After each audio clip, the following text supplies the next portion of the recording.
Hi, I'm Vicky from Rockstars and Royalty. Welcome back to Rocked Up Frocks. In this series, I take vintage and pre-loved clothing and give it a makeover.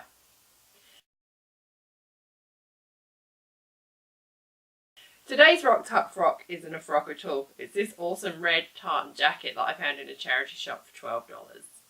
It's a little bit small for me, but I'm not too worried about that because I wear my jackets open a lot of the time anyway. The sleeves are a little bit short, but thankfully there's a fair bit of fabric left in the turn up of the sleeves, so I'm going to let them down as long as possible with the fabric that's in there. That's the only alterations I'm going to do. Other than that, it's going to be decorating it. I love the jacket as it is, but it just needs a bit of something. So I'm going to punk it up a bit with some black lace and some black studs. The first thing I'm going to do is unpick these sleeves and see how much I can let them down by. So I've been unpicking it, and the sleeves are filled with this kind of stuff that looks like it's either sand or rotten foam. The surprises of pre-loved clothing. Yeah, look, it's all up the sleeve. Bizarre. I've unpicked it a bit more and it seems to be coming from where the outside fabric was turned up at the bottom of the sleeve, and it looks like there was some kind of foam in there that's rotted. If anyone's got any idea of why there would be foam in the turn up of these sleeves, can you let me know? Because I've got no idea why it would have been there. I'm guessing it served some kind of purpose when this jacket was made. The mystery of pre-loved and vintage clothing.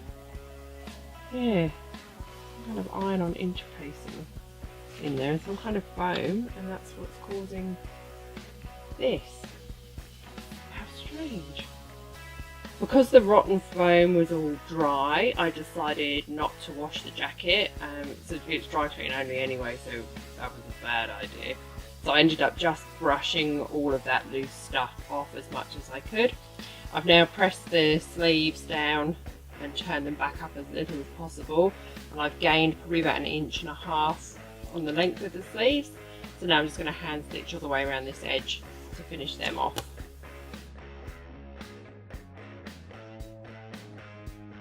I've finished sewing the sleeves back up, so that's all done, and it's time to start putting the lace on. I'm using this awesome black beaded corded lace. I love that it's got some beads and sequins on and that it's got a bit of sparkle, and I think it's going to look amazing against the red tartan. So I'm going to put the jacket on my mannequin and start cutting this out and pinning it on and deciding exactly where I want to put it.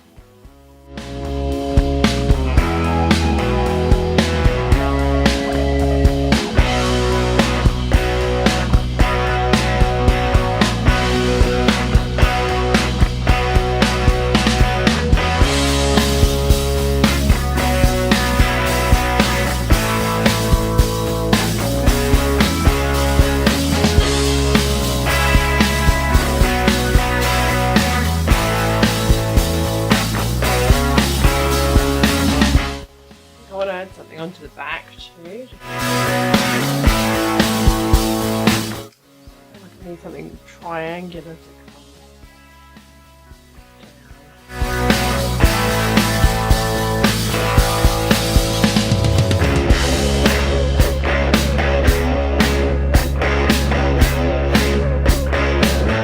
I'm really happy with how this is looking. I think I do want to change these buttons for black buttons. I think that'll just match in with all the lace that I've now put on here. But other than that, I'm going to just trim any bits of lace that need trimming, make sure everything's perfectly symmetrical, and then start sewing it on.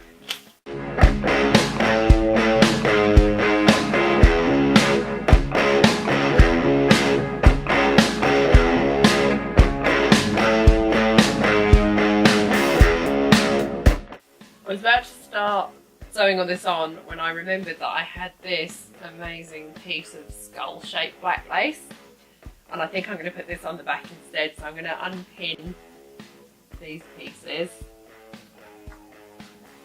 and see how it looks.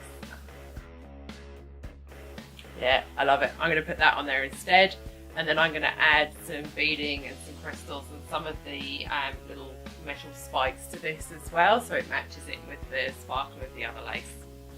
I'm now going to hand sew all of the lace in place. I'm going to secure any loose beads that I come across as well while I'm sewing it. Sometimes when you cut lace out like this, you can accidentally loosen some of the beads.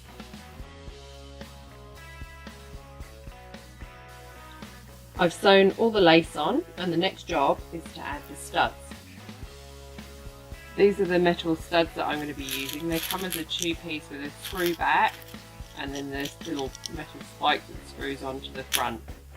So to put them through, what I'm going to do is use an awl to make a hole, then push the back through and screw the front on. Here's a little tip when you're adding spiky studs to stuff. If you put rubber gloves on, I've got some just thin disposable latex gloves here, you can grip the front and the back and screw them tighter than you can with just your fingers.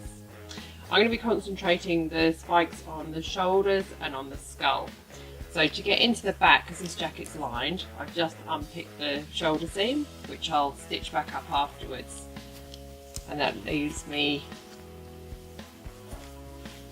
access to get inside, to make my holes and put the studs through. So let's pop one right there. Let's see. I'm going to make the hole with my awl.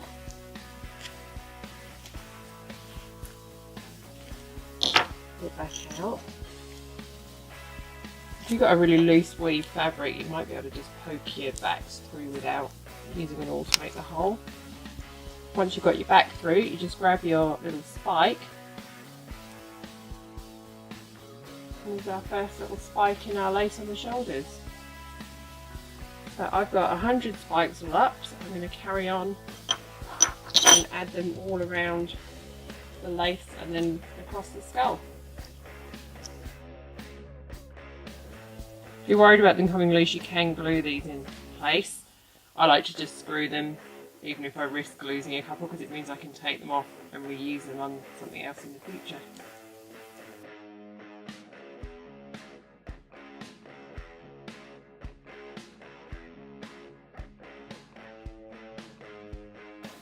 And then on the inside you've just got little metal backs, and then I'll hand stitch the shoulder seam back together and it'll all be hidden neatly on the inside. You want to tighten your studs even more than you can just with the rubber gloves on your hands. These ones have got a tiny little cross on the back, so I'm just going to pop a Phillips head screwdriver in and just with the rubber gloves again just tighten it as much as possible. That's in really firm now, that shouldn't come unscrewed at all. I finished adding the studs to the shoulders and to the skull. The next thing I'm going to do is take off the tartan buttons and replace them with these black ones.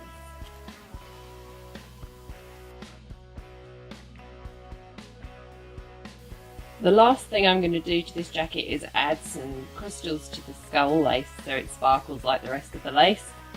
I'm using this gemstone glue, which you can get in most craft shops.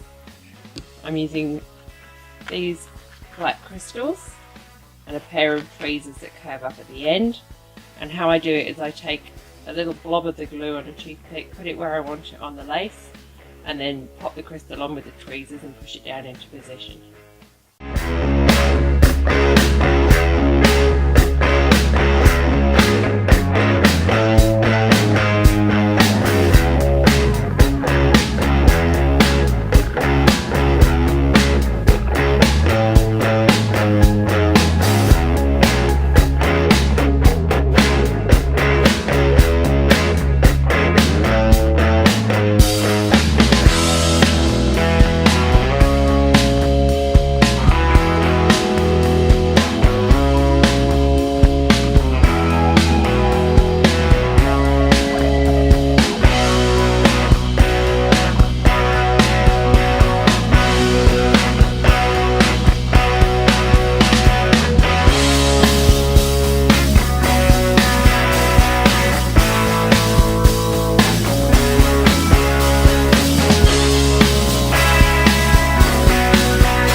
enjoyed watching me transform this $12 pre-loved jacket, and I hope you feel inspired to transform something of your own, whether it's something you already own or whether you're going to go op shopping and find something and see the potential in it.